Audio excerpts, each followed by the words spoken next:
Mga kapatid, napansin niyo po ba na tuwing tag-ulan, parang uma-attitude ang mga pintuan?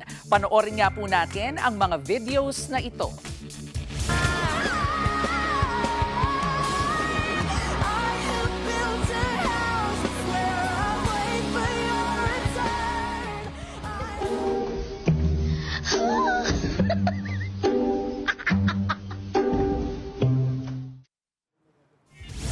Kita niyo po yon, dati isang hila lang mabubuksan na agad. Ngayon, abay pahirapan. May science po sa likod nito. Ang dahilan dyan, moisture o yung tinatawag na halumigmig. Kapag maulan, tumataas po ang humidity sa hangin.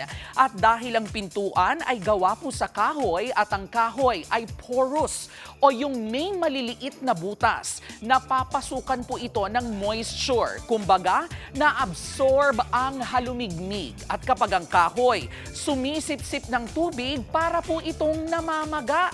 Kaya ang ending, para po tayong nakikipag-tug of war sa pintuan. Pero eto hindi lang pintuan ang pwedeng maapektuhan ng halumigmig.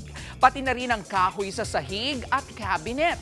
Nakadepende rin sa uri ng kahoy. Ang pamamaga nito, bunsod ng moisture. Kaya nga merong mga pinto na kumakaskas lang sa ibaba, pero nabubuksan naman agad. Mas malaking problema tuwing mahalumigmig ang mga amag. Kung mahina po ang ventilation sa loob ng bahay, mas madaling magkaamag sa pader, kisame, kahoy at mga tela.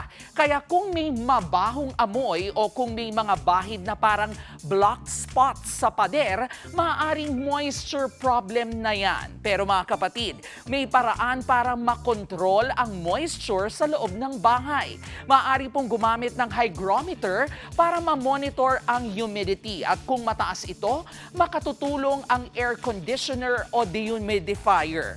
Ito pang matindi, pati buhok nagre-react po sa halumigmig. Kapag humid ang hangin, pwedeng sumipsip ng moisture ang ating buhok. Kaya kung mapapansin po ninyo, mas madalas po itong maging frizzy o mas kulot.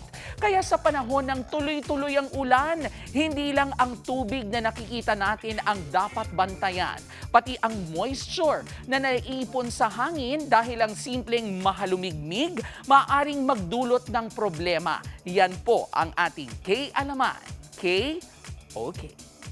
Mga kapatid, Jervy Wrightson po. Eto na nga.